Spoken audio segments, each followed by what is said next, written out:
আসসালামু আলাইকুম। মাত্র ৫০টি সৃজনশীল প্রশ্ন প্র্যাকটিস করব। আবারও বলতেছি মাত্র ৫০টি প্রশ্ন আমরা প্র্যাকটিস করব। এর বাইরে এক্সট্রা প্রশ্ন করতে হবে না। এটা কেন বলেছি? ২০২৫-এ তোমরা পরীক্ষা দিয়েছো যারা, তারা অবশ্যই বিষয়গুলো জানো। আর যারা এখন পর্যন্ত সেই ভিডিওগুলো দেখোনি, এই ভিডিওটির প্রথম কমেন্টে একটা লিঙ্ক দিয়ে রাখলাম। অবশ্যই তোমরা সেই ভিডিওটি আগে দেখে আসবে, দেখবে আমার সাজেশন এবং প্রশ্নপত্র একেবারে সেম টু সেম ধরে আমি মিলিয়ে দিয়েছি। ওই টাইপ ভিত্তিক কোশ্চেনের নামে ১০০০, ২০০০, ৫০০, ৩০০ করে সৃজনশীল প্রশ্ন কিন্তু আমি করাইনি। গত বছর আমি সাজেশন দিয়েছিলাম মাত্র ৫৪টি সৃজনশীল প্রশ্ন। কোন বোর্ডে কতগুলো প্রশ্ন কমন ছিল তুমি চাইলে অবশ্যই সেটা প্র্যাকটিস করতে পারো এবং দেখতেও পারো প্রমাণপত্র সহ। সেটা আমি প্রথম কমেন্টে দিয়ে রাখলাম, অবশ্যই কিন্তু সেই ভিডিওটি দেখবে। শুধু কথায় বিশ্বাস যাবে না। সবাই কিন্তু ভিডিও দিচ্ছে, সবাই সবার মতো করে সাজেশন দিচ্ছে। তোমাকে বাছাই করতে হবে কোনটা তোমার জন্য বেস্ট। এই সাজেশনটি মূলত টেস্ট পরীক্ষার জন্য। যাদের প্রি টেস্ট পরীক্ষা এখনও হয়নি তারা এটা অবশ্যই ফলো করবে, আর যাদের প্রি টেস্ট পরীক্ষা হয়ে গিয়েছে তোমরা অবশ্যই তোমাদের প্রশ্নপত্রের সাথে এই সাজেশনটি মিলিয়ে দেখবে। আমি আবারও বলছি মাত্র ৫০টি সৃজনশীল প্রশ্ন। এটা আমি আবারও বলছি, প্রি টেস্ট পরীক্ষা যাদের হয়ে গিয়েছে তারা তাদের প্রশ্নপত্রের সাথে এটা মিলিয়ে দেখতে পারো। মূলত টেস্ট পরীক্ষাকে ইন্ডিকেট করে এটা তৈরি করা। প্রথমে আসি, এই ৫০টি সৃজনশীল প্রশ্ন একেবারে সবগুলো অধ্যায় থেকে নেওয়া হয়েছে। তুমি চাইলে কিছু অধ্যায় বাদ দিতে পারো, যাবে। এখন সকল বোর্ডের জন্য এটা প্রযোজ্য। ইংলিশ ভার্সনের জন্য এই বছর আলাদাভাবে আমি তৈরি করেছি এবং দাখিল বা মাদ্রাসা বোর্ড সকলের জন্য কিন্তু প্রযোজ্য। মাত্র ৫০টি সৃজনশীল প্রশ্ন করলে এখানে ৮টি বলেছে 100% কমন। আমি জানি অনেকে হয়তো এখন বিশ্বাস যাবে না, কিন্তু ২০২৫-এর সাজেশনটা একবার দেখে তারপরে কমেন্ট করো, তাহলেই বুঝতে পারবে কেন তোমার জন্য এটা সবচেয়ে বেশি গুরুত্বপূর্ণ। চলো মূল ভিডিও দেখি। তাহলে প্রিয় শিক্ষার্থী, এখন আমরা দেখব সেই ৫০টি সৃজনশীল প্রশ্ন। এসএসসি ২০২৬ গণিত সেরা প্রস্তুতি। এটা মূলত টেস্ট পরীক্ষার জন্য। ইতিমধ্যে তোমাদের আমি বলে দিয়েছি, এটার নাম দিয়েছি আমি টু দ্য পয়েন্ট সাজেশন। এখন এখানে বিশ্লেষণ করলে শুরুতে আমরা যেটা দেখতে পাবো সেটা দেখতে পাচ্ছ সকল বোর্ড ইংলিশ ভার্সন, যাদের জন্য আমি আলাদাভাবে তৈরি করেছি, দাখিল বা মাদ্রাসা বোর্ড সকলের জন্য কিন্তু প্রযোজ্য। তার মানে এখানে সকল শিক্ষার্থীরা, সকল বোর্ডের শিক্ষার্থীরা এটা নির্দ্বিধায় তোমরা দেখতে পারো। তোমাদের স্কুলের টিচাররা অনেক সময় যদি বোর্ড কোশ্চেন মেনটেন না করে নিজের মতো করে প্রশ্ন তৈরি করে, তাহলে সেক্ষেত্রে কিছুটা কিন্তু প্রশ্ন এদিক সেদিক হতে পারে। তবে একজন টিচার যদি মনে করেন বোর্ডের জন্য সঠিকভাবে প্রশ্ন তৈরি করবেন, সঠিক নীতিমালা মেনটেন করে প্রশ্ন তৈরি করবেন, তাহলে এই প্রশ্নগুলো সে কোনোভাবেই ডিনাই করতে পারবে না। সৃজনশীল প্রশ্ন টোটাল কতটি? ৫০টি। কমন ৮টি বলেছে 100%। সেটা কেন ইতিমধ্যে তোমাদের আমি ব্যাখ্যাটা দিয়েছি। তোমাকে আমি চ্যালেঞ্জ করছি, বলেছি আপনাকে চ্যালেঞ্জ করছি। কেন? আমরা সেই বিষয়টা একটু দেখব। এখানে গণিত শর্ট সিলেবাস ২০২৬-এর জন্য যে অধ্যায়গুলো দেওয়া হয়েছে সেটা শুরু দেখে নেই। বীজগণিত অধ্যায় ২, ৩ এবং ১১, জ্যামিতি অধ্যায় ৭ এবং ৮, ত্রিকোণমিতি অধ্যায় ৯, আর পরিমিতি ১৬ এবং লাস্টে পরিসংখ্যান ১৭ অধ্যায়। এই মোট অধ্যায়। খুব বেশি কিন্তু না। একটা শিক্ষার্থী যদি মাত্র ১ মাস, অনলি 1 মাস যদি সে খুব ভালো মতো প্র্যাকটিস করে, গণিত সিলেবাস শেষ হয়ে যাবে, একেবারে গ্যারান্টেড। আবারও বলছি, জাস্ট 1 মাসে সে সম্পূর্ণ গণিত সিলেবাসটা শেষ করতে পারবে। এবং তোমাদের জন্য একটা সুখবর এই 8টা অধ্যায়ের 8টা ক্লাস তোমাদের আমি দিব। ওয়ান শর্ট ক্লাস যেগুলো বলা হয়, 8টা ক্লাস আমি দিব ফ্রিতে, যেটা ইতিমধ্যে আমি কাউকে কখনো দেই না, কিন্তু এই বছর তোমাদের জন্য অবশ্যই এটা আমি দিব। 8টি ক্লাস তোমরা ফ্রিতে পেয়ে যাচ্ছ। খুব তাড়াতাড়ি শুরু হবে, টেস্ট পরীক্ষার আগেই তোমরা অনেকগুলো ক্লাস পেয়ে যাবে ইনশাল্লাহ। আচ্ছা, গণিতের মান বন্টনটা কীরকম?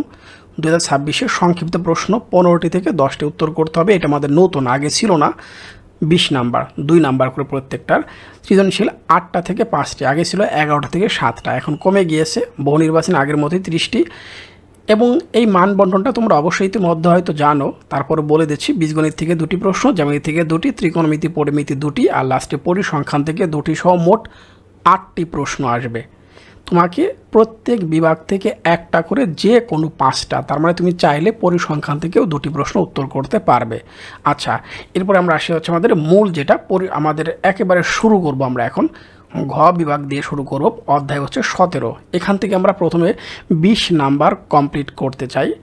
যে সব শিক্ষার্থী পাস মার্ক নিয়ে খুব ভয়ে আসো তাদের জন্য এটা ম্যান্ডেটরি। মাত্র এখান থেকেই আমরা 20 মার্ক কিন্তু কমপ্লিট করতে পারবো। আমি প্রশ্নগুলো কিভাবে দিয়েছি আজকের পর থেকে দেখবে অনেকে আমার এইটা কপি করবে। আজকের পর থেকে তুমি আমার আগে যতগুলো ভিডিও বিভিন্ন টিচারের ভিডিও দেখেছো তোমাকে এইভাবে কেউ দেয়নি, তুমি ভালো করে খেয়াল করে দেখো। প্রথম প্রশ্ন, সংক্ষিপ্ত প্রশ্ন, অবিন্যাস উপাত্তের সর্বোচ্চ মান যদি 95 হয় মানে 95 হয় এবং পরিসর যদি হয় হচ্ছে এখানে দেখতে পাচ্ছ পরিসর যদি হয় হচ্ছে কত 64, তাহলে সর্বনিম্ন মান কোনটা হবে? আমি এখানে উত্তরটা তোমাদের জন্য করে দিয়েছি। সর্বোচ্চ উপাত্তের মান হচ্ছে দেখতে পাচ্ছি আমরা 95 এবং উপাত্তের পরিসর হচ্ছে কত 64। আমরা জানি এই পরিসরের সূত্রটা কি, সর্বোচ্চ মান মাইনাস সর্বনিম্ন মান প্লাস হচ্ছে 1। এখন প্রত্যেকের মান বসিয়ে প্লাস মাইনাস করলে আমরা সর্বনিম্ন মানটা পেয়ে যাব কত 32। ঠিক এইভাবে আমাদের 2015 থেকে 2025 পর্যন্ত যতগুলো প্রশ্ন আমি পেয়েছি, ইভেন এমসিকিউর মধ্যেও যতগুলো প্রশ্ন পেয়েছি সবগুলো তোমাদের জন্য আমি দিয়েছি। দেখো, এজন্যই বলি আজকের পর থেকে আমার এই ভিডিওর এই বিষয়গুলো সবাই কপি করবে। যাই হোক, এক্সট্রার কথা বাড়াতে যাচ্ছি না, তোমরা জাস্ট একটা স্ক্রিনশট দিয়ে এই প্রশ্নগুলো নিজের মতো করে প্র্যাকটিস করো। দেখো 17 অধ্যায়টা তোমার এর বাইরে আর কিচ্ছু করতে হচ্ছে না। নাম্বার প্রশ্ন হচ্ছে 2, উপাত্ত সমূহের মধ্যক নির্ণয় করো। সংক্ষিপ্ত প্রশ্নগুলো সৃজনশীল ক আকারে আসতে পারে, আবার সৃজনশীল কগুলো সংক্ষিপ্ত প্রশ্ন আকারেও কিন্তু আসতে পারে। আমরা মধ্যক নির্ণয় করব। আমি এখানে অনেকগুলো উপাত্ত দেখতে পাচ্ছি। প্রদত্ত সংখ্যাগুলোকে মানের ঊর্ধ্বক্রমে মানে ছোট থেকে বড় আমি প্রথমে সাজিয়ে নিয়েছি। তাহলে ছোট থেকে বড় আমরা সাজিয়ে নিলাম। এখানে মোট কয়টা সংখ্যা আছে? মোট সংখ্যা আছে হচ্ছে 10টি। এই জন্য আমরা লিখেছি এখানে মোট উপাত্তের সংখ্যা n সমান হচ্ছে 10টি এবং এই 10 হচ্ছে একটা জোড় সংখ্যা। জোড় সংখ্যা হলে মধ্যক নির্ণয়ের সূত্র হচ্ছে এইটা। জোড় হলে মধ্যক নির্ণয়ের সূত্র হবে এইটা, n/2 তম পদ প্লাস n/2 প্লাস 1 তম পদ ভাগ হচ্ছে কত 2। এখন n/2, n এর মান তো 10, 10কে 2 দিয়ে ভাগ করলে 5 নাম্বার পদ, তাহলে 5 নাম্বার এবং 6 নাম্বার পদ এই দুটো পদকে যোগ করে 2 দিয়ে ভাগ দিলে আমাদের সেই কাঙ্ক্ষিত মধ্যকটা বের হয়ে যাবে। এই হচ্ছে নিয়মটা, খুবই সহজ একটা পদ্ধতি। আমরা খুব ইজিলি সৃজনশীল কয়ের জন্য এটা করব। এমসিকিউতে এটা আসে, মানে এটা খুবই ইম্পর্ট্যান্ট একটা প্রশ্ন। 17 অধ্যায়ের সবচেয়ে ইম্পর্ট্যান্ট প্রশ্ন কয়ের জন্য বা সংক্ষিপ্ত প্রশ্নের জন্য সেই প্রশ্নটা হচ্ছে এই 2 নাম্বারটা। তাহলে এই 2 নাম্বারটা আমরা 3 স্টার কিন্তু দিতে পারি। এই 2 নাম্বারটা হচ্ছে সবচেয়ে ইম্পর্ট্যান্ট প্রশ্ন 17 অধ্যায় থেকে। আচ্ছা, এই টাইপের কোশ্চেন কতগুলো আছে? আমি 7টি প্রশ্ন দিয়েছি তোমাদের জন্য। 2015 থেকে 2025 পর্যন্ত বোর্ড পরীক্ষা এই প্রশ্নগুলোই বারবার আসছে। তার মানে তুমি যদি প্রথম কোশ্চেনটা প্র্যাকটিস করার পর নিজেই বাকি সবগুলো প্রশ্ন প্র্যাকটিস করো তাহলে নিশ্চিত সংখ্যা সহ প্রশ্ন কমন পেয়ে যাবে। এবার আমরা আসি 3 নাম্বার প্রশ্ন। 3 নাম্বার প্রশ্নে কি বলা হয়েছে? আমি এখানে অনেকগুলো উপাত্ত দেখতে পাচ্ছি, মাঝখানে একটা এক্স দেখতে পাচ্ছি। সংখ্যাগুলোর গড় মানে গড় বের করে দিয়েছে 22.5 হলে এক্স এর মান নির্ণয় করো। আমি প্রদত্ত উপাত্ত সবগুলো লিখলাম। দেখতে পেলাম এখানে মোট উপাত্তের সংখ্যা বা মোট সংখ্যা হচ্ছে কয়টি? 8টি। সংখ্যাগুলোর গড় কত? 22 হচ্ছে কত 5। তাহলে সংখ্যাগুলোর গড় আমরা কিভাবে বের করি? সবগুলো সংখ্যা যোগ দিয়ে কতগুলো সংখ্যা সেটাতে ভাগ দেই। তাহলে মোট সংখ্যা হচ্ছে 8, তাহলে আমরা দিলাম ভাগ দিলাম এবং প্রত্যেকের মানটা বসানোর পর দেখতে পাচ্ছ সংখ্যাগুলোর গড় যেটা আমার 22.5 ছিল লিখলাম 22.5 আর আগে গুণ করে দিলাম, লাস্টে যোগ বিয়োগ করার পর আমরা দেখতে পাচ্ছি এক্স এর মান আসছে কত 19 মানে 19। ওকে, সেম টাইপের প্রশ্ন সমস্ত বোর্ড কোশ্চেন বিশ্লেষণ করে এই 3টা পেয়েছি মাত্র। জাস্ট এই 3টা ভালো মতো প্র্যাকটিস করো, হয়ে গেল। এবার আসি 4 নাম্বার প্রশ্ন। প্রচলিত অর্থ সহ প্রচুরক নির্ণয়ের সূত্রটি লিখো। সৃজনশীল ক আকারে কিন্তু আসতে পারে, সংক্ষিপ্ত প্রশ্ন প্লাস সৃজনশীল ক আকারে কিন্তু আসতে পারে। এটা আমরা দেখে নিলাম। এখানে এল বলতে বোঝাচ্ছে যে শ্রেণীতে প্রচুরক অবস্থিত তার নিম্নমান লোয়ার রেট বা লোয়ার ভ্যালু। এইচ হচ্ছে শ্রেণী ব্যবধান। F1 হচ্ছে প্রচুরক শ্রেণীর গণসংখ্যা মাইনাস তার আগেরটা, আর প্রচুরক শ্রেণীর গণসংখ্যা তার পরেরটা মাইনাস করলে F2 বের হয়ে যাবে। ওকে, হয়ে গেল। এবার আসে আমরা বিচ্ছিন্ন এবং অবিচ্ছিন্ন চলক কাকে বলে উদাহরণ সহ লিখো। আমরা এখানে সংখ্যাটা দিয়ে দিয়েছি এবং পাশে যে উদাহরণগুলো দিয়েছি অনেকগুলো উদাহরণ দিয়েছি তোমার জন্য, তুমি যেন সহজেই বুঝতে পারো। দেখো এখানে পরীক্ষার নম্বর আর পরীক্ষার জিপিএ দেখো, তাহলেই বুঝতে পারবে। পরীক্ষার নম্বর কখনো এখনো দশমিক আকারে দেওয়া হয় না, ডিরেক্ট নাম্বার হবে, 17 হবে, 17.5 নাম্বার কাউকে দিবে না, 33.5 কাউকে দিবে না, হয় 34 দিবে, না হলে 33 দিবে, ব্যাপারটা এরকম। কিন্তু পরীক্ষার জিপিএ, তুমি নিজের জিপিএ কল্পনা করে দেখো, অনেকে জিপিএ 5 পাচ্ছে সম্পূর্ণ, কিন্তু 4.3 পাচ্ছে, আবার দেখো 4.94 পাচ্ছে, তার মানে জিপিএটা দশমিক আকারে লেখা যায়, এই জন্য এটা হচ্ছে অবিচ্ছিন্ন চলক। বাকিটা অবশ্যই তোমরা বুঝতে পারবে ইনশাল্লাহ। কেন্দ্রীয় প্রবণতা কাকে বলে, এর পরিমাপকগুলো কী কী? গাণিতিক গড়, মধ্যক, প্রচুরক, এই তিনটা হচ্ছে আমাদের কেন্দ্রীয় প্রবণতা। কেন্দ্রীয় মানে কি? Centre point. আমরা ফুটবল খেলার সময় সেন্টার থেকে কিন্তু শুরু করি, তারপর আমরা গোল দেওয়ার চেষ্টা করি, তার মানে সবাই আমরা আগে মাঝখানে একত্রিত হই। এই যে মাঝখানে একত্রিত হওয়ার যে প্রবণতা, আধিক্য, সেটাকে বলা হয় কেন্দ্রীয় প্রবণতা। সৃজনশীল কয়ের জন্য উপরের কোশ্চেনগুলো বিশ্লেষণ করার পর আমরা দেখতে পাচ্ছি এই প্রশ্নগুলো সৃজনশীল কয়ের মধ্যে আমরা পাবো। প্রচুরক শ্রেণীর মধ্যমান, দুটো যোগ করে 2 দিয়ে ভাগ। মধ্যক শ্রেণীর মধ্যমান সেমভাবে, অর্থাৎ টোটাল এখানে প্রশ্ন আছে 7টি। তুমি দেখো আমি কি বললাম বলে আজকের পর থেকে আমার এই সাজেশন অনেকে কপি করবে। ম্যাক্সিমাম ক্ষেত্রে যারা অনেক বেশি আকারে কোর্স বিক্রি করতেছে, আমি তো কোনো কোর্স বিক্রি করি না, আমি করি একবার টেস্ট পরীক্ষার পর টেস্ট পেপার আসবে মার্কেটে, টেস্ট পেপার বিশ্লেষণ করে ফাইনাল সাজেশন দিব, সেটা তোমরা আমার কাছ থেকে ক্রয় করবে, এর আগে না। এর আগে সব কিছু তোমরা ফ্রিতে পেয়ে যাচ্ছ। ওকে, এবার আসি আমরা কী কী করবো। টাইপ RS টাইপ 1, সংক্ষিপ্ত পদ্ধতিতে গড়, মধ্যক আর প্রচুরক। বোর্ড প্রশ্ন 2016 থেকে 2025 পর্যন্ত, এবং 2025 সালে যে টেস্ট পেপারটা মার্কেটে ছিল সেখান থেকে মোট 141টা স্কুলের প্রশ্ন থেকে আমি বাছাই করেছি কোন প্রশ্নগুলো তোমার জন্য ইম্পর্ট্যান্ট। এর বাইরে আসলেই তোমার কোনো কিছু করতে হচ্ছে না। আমি এখানে প্রথম যে সারণীটা রেখেছি, এই সারণীতে আমি দেখতে পাচ্ছি এখান থেকে আমি গড়, মধ্যক আর প্রচুরক নির্ণয় করব। কিভাবে নির্ণয় করব? স্পেশাল একটা ক্লাস তোমরা পাবে খুব দ্রুত। আমি বলেছি 8টা ক্লাস দেবো, 8টা ক্লাসে তোমাদের গণিত বইটা কমপ্লিট করে দেবো জাস্ট। তাহলে এখানে 1 number question, 2 number, total question হচ্ছে এখানে আমার 5টা। মাত্র এই 5টি প্রশ্ন প্র্যাকটিস করো। যারা আমার এই শিটটা ফলো করবে, সাজেশন ফলো করবে, তাদের বই করতে হচ্ছে না। এই 17 অধ্যায় থেকে 17 অধ্যায়ে বই টাচ করা লাগবেই না, জাস্ট এই সাজেশনটি এটা ধরে ধরে একেবারে কমপ্লিট করে দিচ্ছে তোমাদের। সংক্ষিপ্ত, সৃজনশীল ক, এরপর সৃজনশীল খ প্লাস গ, সব ডিটেলস দিচ্ছি। এর বাইরে এক্সট্রা কোনো কিছু লাগতেছে না, তো কী আছে আর কী করবে তোমরা? ওকে, একটা স্ক্রিনশট হয়ে গেল। এরপর আমরা আসি হচ্ছে কোনটা, টাইপ হচ্ছে 2তে বহুভুজ আর হচ্ছে অজীব রেখা। সংক্ষিপ্ত সিলেবাসের মধ্যে এই বছর আয়তলেখটা নেই। সংক্ষিপ্ত সিলেবাস যেটা আছে সেখানে আয়তলেখা আর থাকলেই কি আয়তলেখা বাদ দিয়ে করাই ভালো। তাহলে গণসংখ্যা, বহুভুজ এবং অজীব রেখা, এই দুটো আমরা খুব ভালো মতো করবো। এটার জন্য আমি দিয়েছি মোট এখানে 4টা প্রশ্ন। এই 4টা প্রশ্ন প্র্যাকটিস করে ফেলো ইনশাল্লাহ। এর বাইরে আর কোনো কিছু করতে হচ্ছে না, তুমি সবার চেয়ে এগিয়ে থাকবে। আমি সিঙ্গেল করে আলাদা আলাদা করে টাইপ করে তোমাদের কোশ্চেন দিয়ে দিয়েছি। এবার আসি হচ্ছে কি পরবর্তী আমাদের হচ্ছে, দেখো টাইপ হচ্ছে 3। টাইপ 3 কোনটা আসলো? গড়, মধ্যক, প্রচুরক, গণসংখ্যা, বহুভুজ এবং অজীব রেখা, যেটা উপাত্ত থেকে বের করতে হবে। যারা 2025 সাল পর্যন্ত পরীক্ষা দিয়েছে তাদের এই প্রশ্নগুলো অ্যাভয়েড করলে সমস্যা ছিল না, বাট এখন যেহেতু নতুন সিস্টেম পরীক্ষার জন্য তোমাকে এই টাইপের কোশ্চেনগুলো, এই উপাত্ত নির্ভর কোশ্চেনগুলো তোমাকে অবশ্যই করতে হবে, যেটা আমি চাইলে আগে বাদ দিতে পারতাম, কিন্তু এখন তো বাদ দেওয়া যাবে না। তোমরা অবশ্যই এই 3টি প্রশ্ন খুব ভালো মতো করে প্র্যাকটিস করে যাবে, গড়, মধ্যক, প্রচুরক, আর কিচ্ছু লাগবে না। গড়, মধ্যক, প্রচুরক, গণসংখ্যা, বহুভুজ আর হচ্ছে অজীব রেখা, আমি এই 3টা কোশ্চেনতে প্র্যাকটিস করব। আমার কিন্তু ইতিমধ্যে মূল অধ্যায়টা A to Z কমপ্লিট। এইবার এই অধ্যায় থেকে সৃজনশীল প্রশ্ন যাহা মন নেয় তাহা দিক, আমার যে কোনো শিক্ষার্থীরা 20 আউট অফ 20 এই অধ্যায়তে কভার করতে পারবে আমি নিশ্চিত।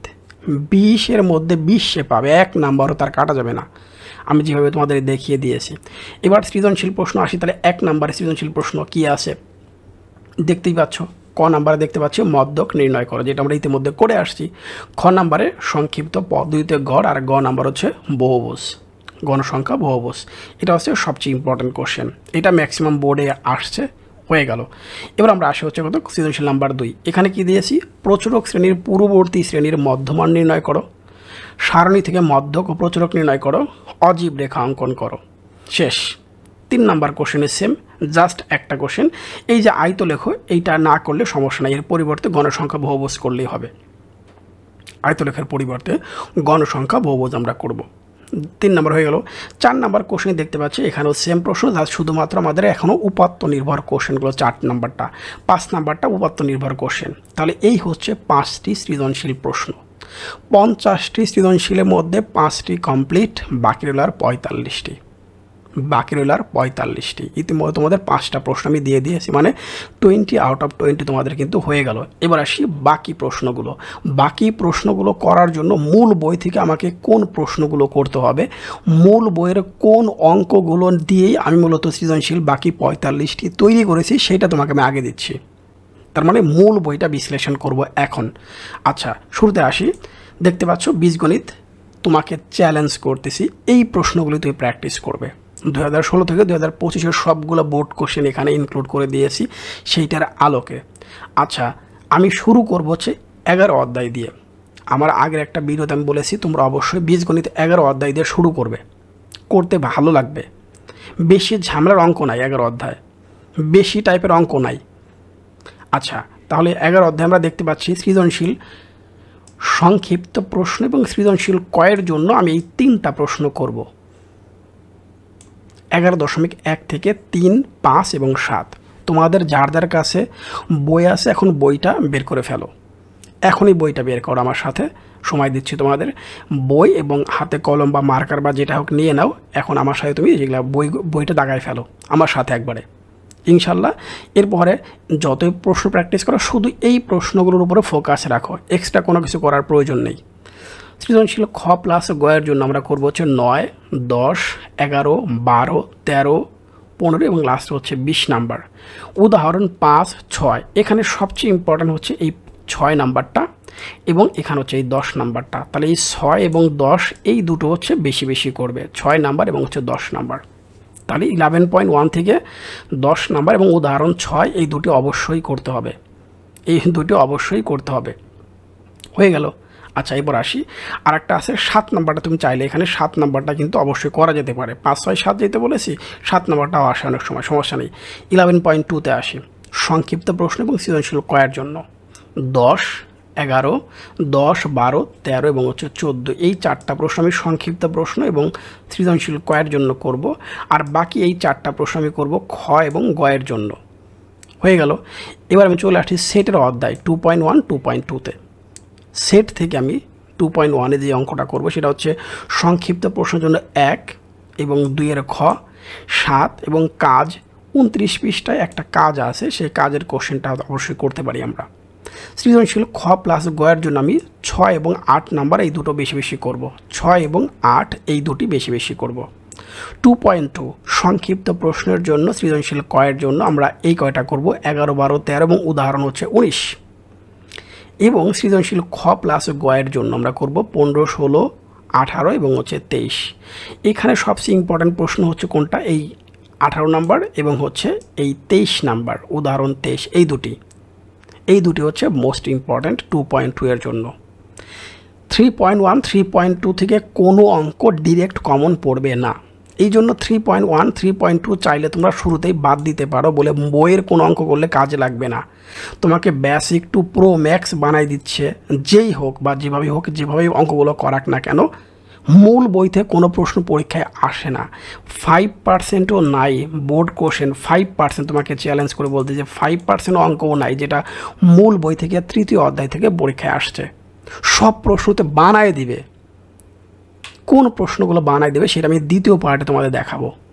5% অঙ্ক মূল বই থেকে কোনো প্রশ্ন ওই নিয়মের মধ্যেই নাই।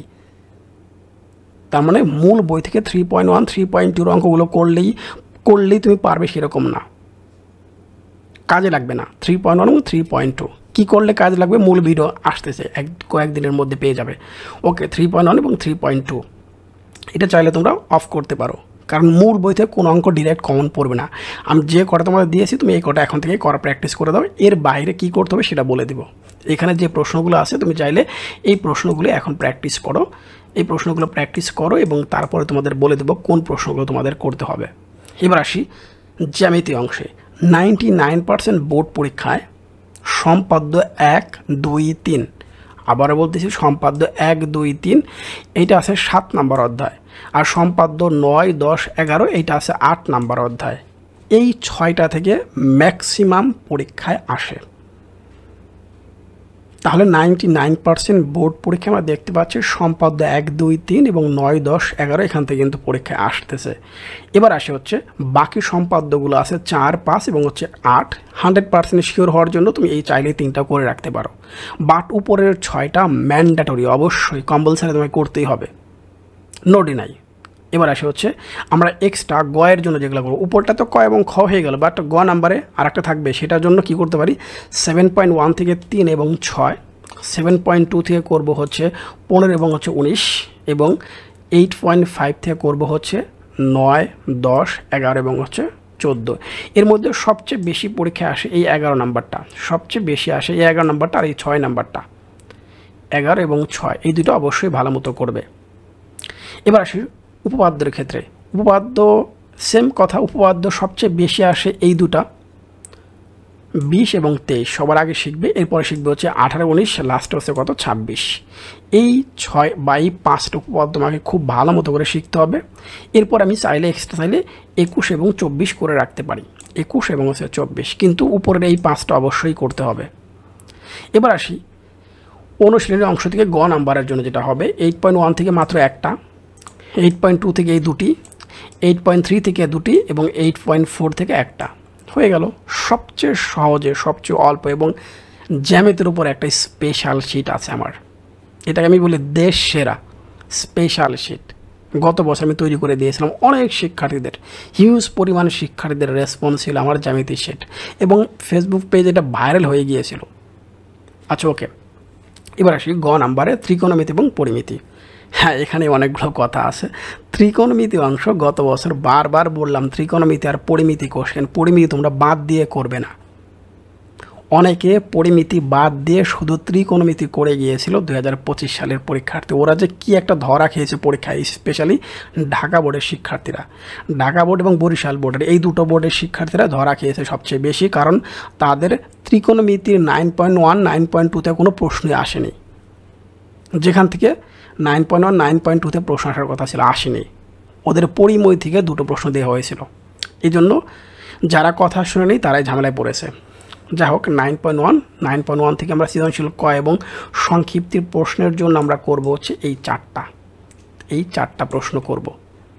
সৃজনশীল খ প্লাস গয়ের জন্য আমরা এই প্রশ্নগুলো প্র্যাকটিস করব। সৃজনশীল খ প্লাস গয়ের জন্য সরাসরি প্রশ্ন কমন পড়বে একদমই না, প্রশ্ন চেঞ্জ করে দেবে। 9.1, 9.2 এর প্রশ্নগুলো চেঞ্জ হয়ে আসবে, ডিরেক্ট তোমরা কমন পাবে না। কীভাবে চেঞ্জ হয়ে আসবে সেটা আমি দেখাবো। শুধু অধ্যায়ের অঙ্কগুলো পারলেই তুমি সব অঙ্ক পারবে, তুমি বোকার স্বর্গে বসবাস করতেছো। 9.1, 9.2 ওদিকে 3.1, 3.2 অন্য অধ্যায়গুলোর কথা তোমাদের কিন্তু আমি এখন মধ্যে বলি নাই, তার মানে ওই অধ্যায়গুলো ডিরেক্ট আমি কমন পেতে পারি। বাট 3.1, 3.2, 9.1, 9.2 এই চারটা যে অনুশীলনী, এই চারটা অনুশীলনের প্রশ্নগুলো করলেই তুমি সবগুলো প্রশ্ন পারবে, এটা তুমি ভুল ভাবতেছো। কী করতে হবে সেটা দেখাই দেবো। আচ্ছা, এবার 9.2 এর ক্ষেত্রে এই অঙ্কগুলো সংক্ষিপ্ত প্রশ্ন এবং সৃজনশীল খ প্লাস গয়ের জন্য এই প্রশ্নগুলো করতে হবে। পরিমিতি অংশ ডিরেক্ট প্রশ্ন কমন পাবে, ত্রিকোণমিতির সে পরিমিতিতে গুরুত্ব দেওয়া বেশি আমি মনে করি। এখন তোমরা যারা ভালো শিক্ষার্থী আছো, এক্সেলেন্ট যারা শিক্ষার্থী আছো, অনেক সময় পরিমিতিকে হাতে ধরেই না, বলে পরিমিতি করবেই না, তারা এই বছর বরিশাল বোর্ড এবং ঢাকা বোর্ডের শিক্ষার্থী ধরা খেয়েছে পরীক্ষার হলে গিয়ে, কারণ ত্রিকোণমিতির অংশ থেকে একটা আসছে, পরিমিতি ডাবল আসছে। কী করবে, একটা প্রশ্ন ছেড়ে দিয়ে দিচ্ছে লাস্ট পর্যন্ত, কী করবে? সো পরিমিতির অংশ, অথচ পরিমিতির প্রশ্নগুলো কোনোদিনই চেঞ্জ হয় না, খুব বেশি চেঞ্জ করে দেয় না, শুধু সংখ্যা দু একটা পরিবর্তন করে দিচ্ছে, আর কিচ্ছু না, সেম সিনারি রয়ে যাচ্ছে। ত্রিকোণমিতির প্রশ্নগুলো ঘুরাইতে অনেক ক্ষেত্রে ধরাই যায় না পরীক্ষার হলে গিয়ে, কিন্তু পরিমিতির প্রশ্নগুলো কখনো চেঞ্জ করে না, ডিরেক্ট প্রশ্ন কমন পড়ে, একেবারে সেম সিনারি, শুধুমাত্র সংখ্যাটা পরিবর্তন হয়ে আসে।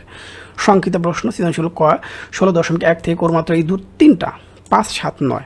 16.2 থেকে করবো হচ্ছে এই 5টা, 5, 6, 9, 10, 12। 16.3 থেকে করবো হচ্ছে আমরা এই 3টা, 7, 8, 9, কত আর সংক্ষিপ্ত করতেই হবে। এবং 4 থেকে করবো হচ্ছে দেখতে পাচ্ছ 9, 15 এবং 17। সবচেয়ে ইম্পর্টেন্ট এই 17 নাম্বারটা, সবচেয়ে ইম্পর্টেন্ট এই 17 নাম্বারটা। উদাহরণ 33 কাজ হচ্ছে 320 পৃষ্ঠা একটা কাজ রয়ে গেছে।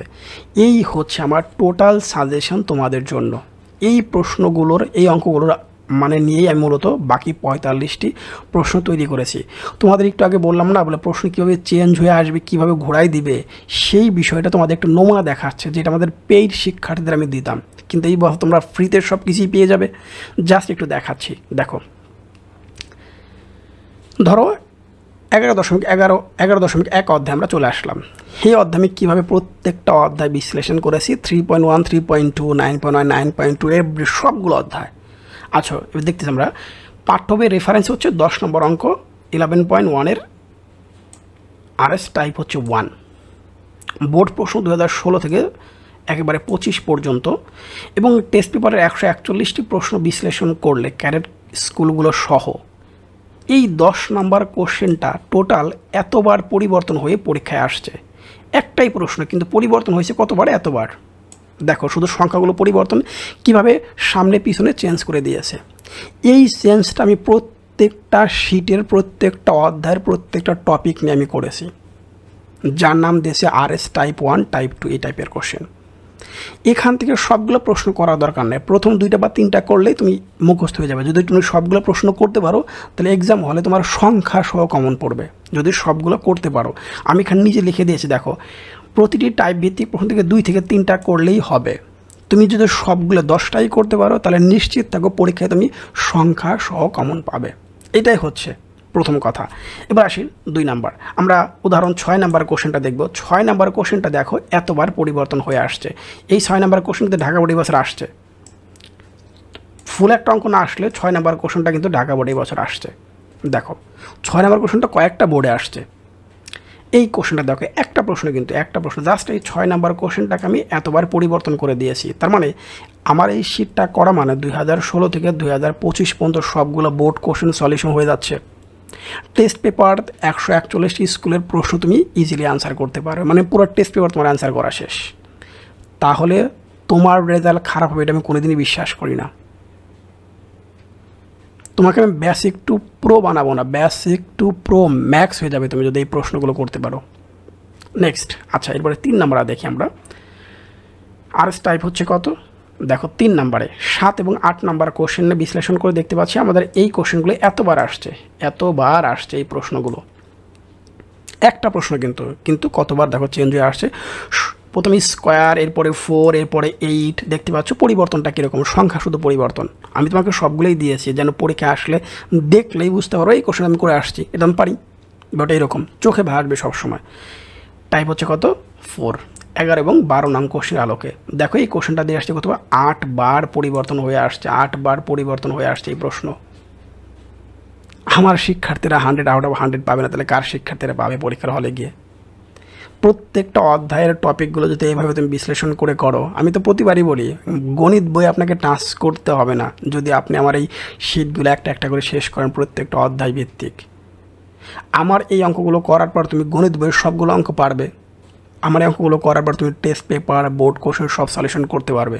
তোমার কাছে প্রশ্ন, গণিত বই শেষ করার পর তুমি সবগুলো অঙ্ক করতে পারবে? মেবি নট, কারণ প্রশ্নগুলো এমনভাবে চেঞ্জ হয়ে আসে আপনি ধরতেই পারবেন না কোন কোশ্চেন হচ্ছে এইটা। কিন্তু চেঞ্জ দিয়ে যদি আমি শিখি তাহলে আমি সবগুলো কোশ্চেন জানবো। এই হচ্ছে আজকের ক্লাসটি। সেকেন্ড পার্টে খুবই শীঘ্রই, খুব বেশি দিন রাখবো না, কয়েকদিনের মধ্যে দিয়ে দিব, যেহেতু টেস্ট পরীক্ষার সামনে।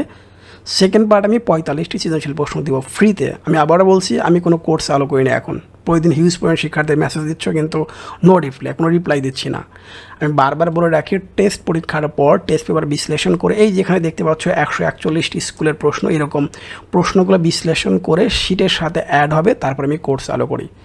বাংলাদেশের 12,993 জন, প্রায় 13,000 শিক্ষার্থী গত বছর মানে 25 সালে যারা পরীক্ষা দিয়েছে তারা এটা ক্রয় করেছিল।